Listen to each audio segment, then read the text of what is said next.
வேதம் சொல்கிறது, திருப்திக்காக தேவனை தேட வேண்டாம், நித்தியத்திற்காக தேவனை தேடுவோம்.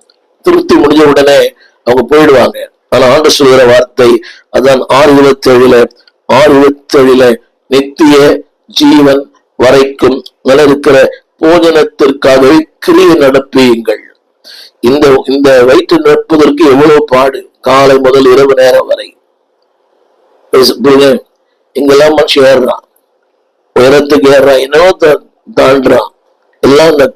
எல்லாம் ஒரு வயிற்று அந்த ஒரு ஜான் வயிற்றுக்காக இதெல்லாம் பாடுபடுகிறார்கள். ஆனால் தேவன் சொல்லுகிறார், அதற்காக கிரியை நடப்பியுங்கள்.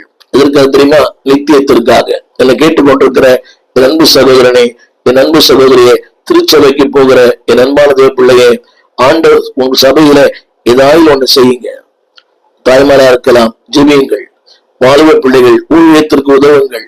சிறு பிள்ளைகள் அன்பானவர்களே, இப்பொழுது அவர்களை பக்குவப்படுத்துங்கள். ஆலயத்திலே பணிவிடை செய்ய, ஆலயத்துல அதாவது சம் ஆர் மல்டி டேலண்டட், அனைவருக்கு நல்ல கிருபைகள் இருக்கிறது, நல்ல தாழ்ந்து இருக்கிறது. ஆனா அதை உலகத்தை பயன்படுத்துறாங்க. நீங்க நல்ல ஒரு கார்பெண்டரா இருக்கலாம், ஒர்க் இட் ஃபார் காட். நீங்க நல்ல ஒரு பில்டரா இருக்கலாம், ஒர்க் இட் ஃபார் காட். ஏதோ ஒரு பிளம்பரா இருக்கலாம், ஒரு எலக்ட்ரீஷியனா இருக்கலாம். கொடுமை என்னவென்றால் அன்பானவர்களே, சபையிலேயே அதிக பணம் வாங்குகிறவர்கள் தான் சபைக்கு வருகிறார்கள். ஆனா ஊழியக்கார இடத்துல அதிக பணம் வாங்குகிறார்கள். மனசாட்சியே இல்லை. இது உண்மை, சத்தியம்.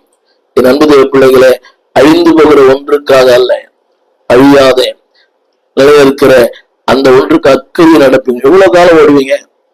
மிஞ்சி போய் 7 வருஷம் ஓடுவீங்க. கடைசியில் ஒன்னையெல்லாம் போயிடும். அந்த நேரத்துல தேவனை தேடுவது அபத்தமானது, அது மூலத்தனமானது.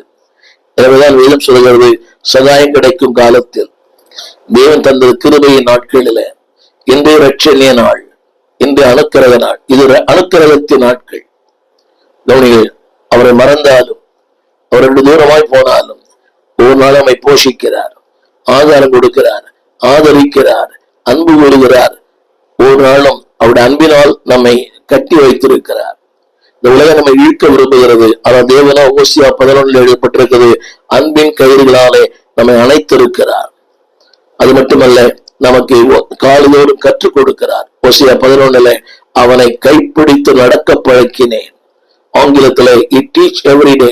நீங்க ஒரு தொழில் பண்றீங்கன்னா அந்த தொழிலை கற்றுக் கொடுத்தவரே ஆண்டவர் தான். many areas, நீ எந்த துறையிலும் இருக்கலாம், அந்த துறையில் நீங்கள் பெரிய சிறந்தவளா இருக்கலாம், நிபுணரா இருக்கலாம், உனக்கு கணித்து